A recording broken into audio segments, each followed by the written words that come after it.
forever.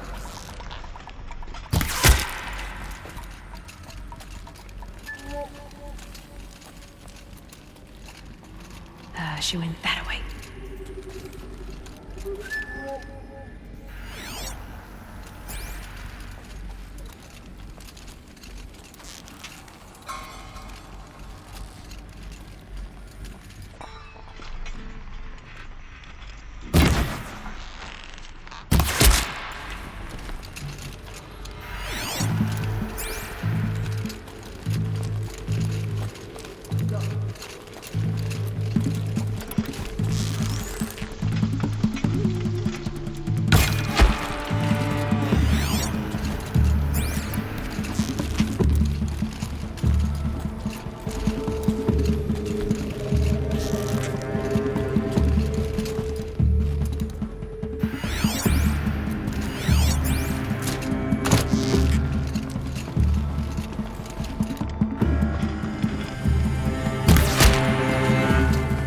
Got one right here!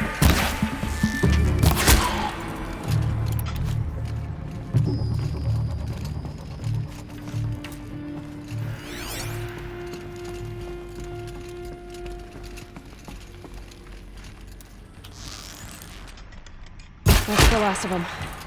Alone once more. In what should have been a cave of wonders.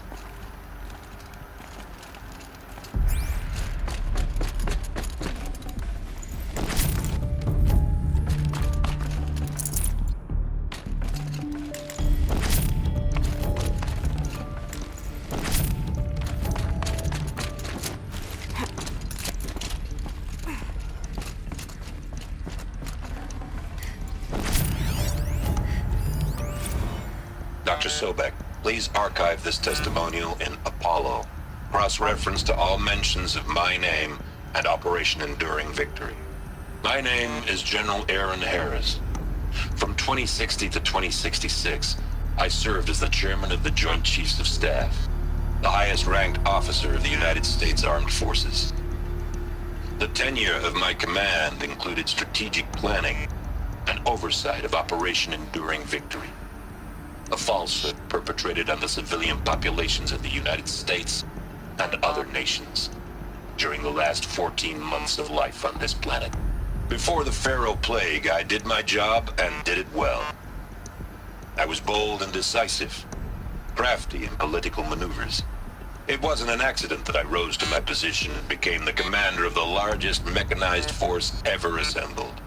But to what end?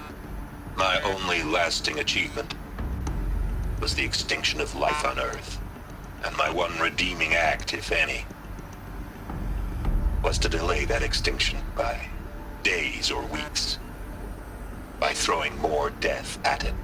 It is my hope that there will be no need for men like me in the world to come. If you are one of the people of that future world listening to this message, please know that I am sorry, and that I wish you well. Sincerely, Aaron Harris.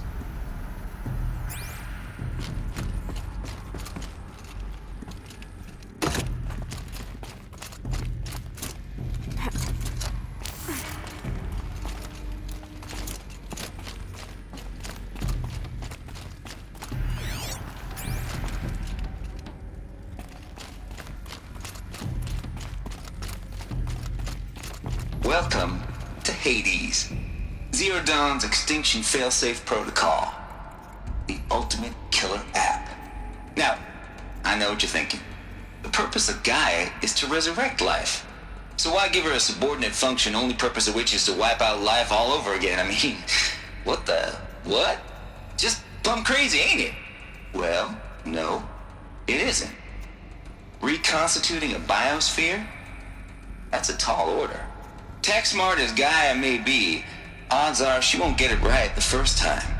I mean, imagine you're Gaia, 200 years from now, and this new biosphere growing, it's all gone wrong. Alkalines are skyrocketing, coniferous forests eroding under the lash of superstorms that would have drowned Noah. It's chaos, spinning top that won't stop wobbling. Now what are you gonna do? Release phase 1 organisms into that hot mess? Hope their CO2 and methane can balance out what you got started? Hell no. What you're gonna do, Gaia, is step aside while Hades takes over and does what you're just too darn nurturing and life-loving to do, which is burn that misbegotten mess of a biosphere to the ground so Gaia can start over. Okay, not burn, more like reverse terraforming operations and suffocate it. But you get the idea. Hades takes the biosphere back to zero. Square one, blank slate. And then, only then, does it hand the steering wheel back to Gaia and say, try again, old girl. And better this time, or we'll have to do this again. That's Hades. It's pretty badass when you think about it. Extinction on demand. Death on speed dial. All for the greater good, of course, but still, kind of metal. So welcome to Hades. Welcome to the void. Okay, so if that's the original purpose of Hades, why does it want me extinct? We need more data. And how does it end up in the wreckage of a Pharaoh Titan, getting worshipped by the Eclipse like some kind of god? I'm learning as you are, Aloy. Keep searching.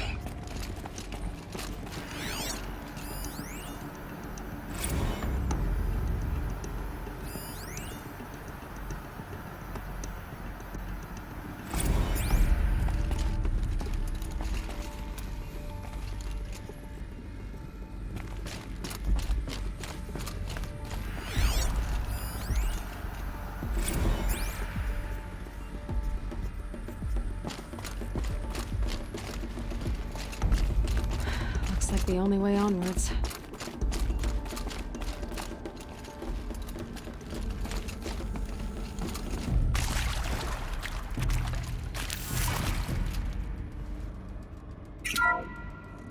Welcome to Eleuthia, the crown and king of Gaia's subordinate functions. For it is by Eleuthia that the human race will continue to exist. I am Patrick Brochard-Klein, the Alpha in charge of this program. Now let one thing be perfectly clear from the outset. Eleuthia is not a genetic engineering project. Our goal is to preserve the human genome, not alter it. A snapshot of human genetic diversity, literally frozen in time. The genetic quintessence of our species, unmodified. Under my watch, our activities and initiatives will comply with the 2034 clone provisions and the 2048 Rally Accords.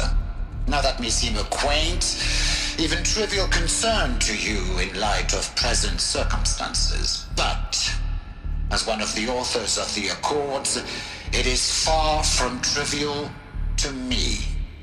The practical challenges before us are staggering in scope and complexity, but not insurmountable. No.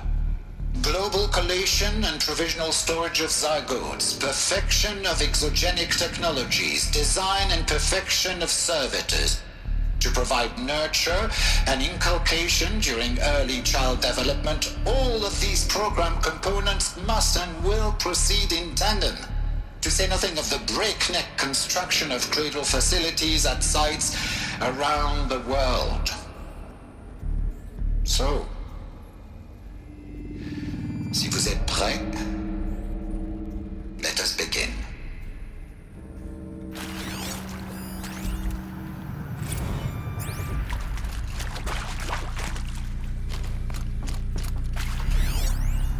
Are these what I think they are? Artificial wombs. Machines to spawn a new generation of human beings.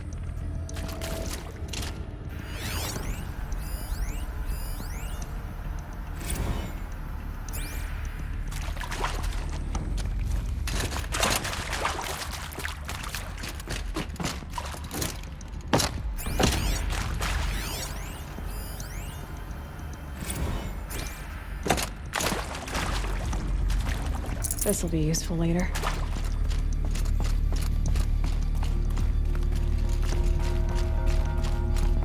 cradle facilities. Elizabeth said a new generation of humans would be spawned inside such places. She did. All Mother Mountain. It was one of them? There's only one way to be sure. The hatch wouldn't open. Something about a corrupted Alpha registry. I need to search Elizabeth's office.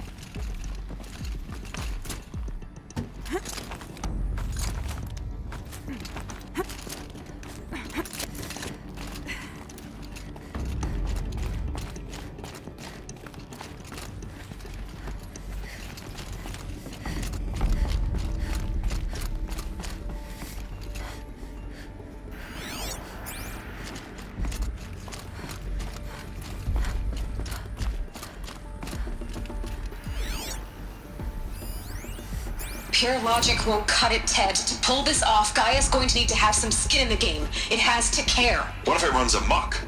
Have we learned nothing from our mistakes? Your mistakes, I think you mean? All I'm saying is, give it a kill switch. She was just born, Ted. I'm not gonna put a gun to her head while she's still in the cradle. You talk like it's a child. What if it becomes a monster? Elizabeth, may I speak outside protocol? Of course, Gaia, go on. I'm sorry to contradict you, but Mr. Farrow's argument is sound. At this point, the development of my psyche is not entirely predictable. To ensure preservation of life, a hardwired override is, I believe, a necessary safeguard. There. Satisfied, Ted? Jeez, Liz, just do what it says.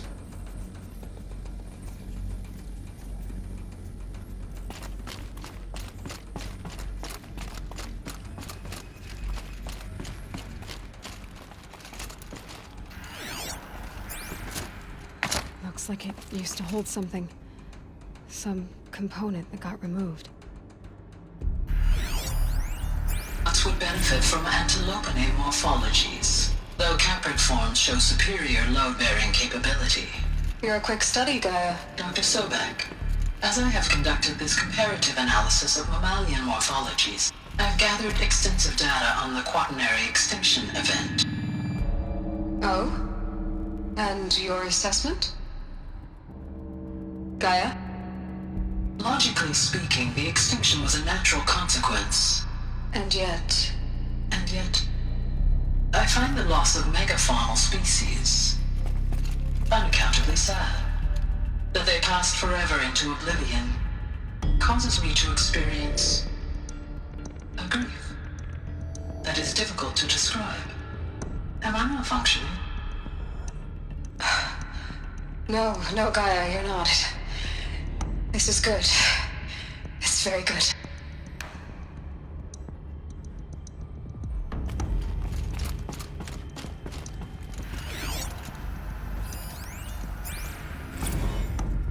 You will undergo a brief period of unconsciousness during relocation to Prime and final instatement. Elizabeth, may I speak outside protocol? When you're back up and running at the new site, we'll bring the subordinate functions online and see where we stand.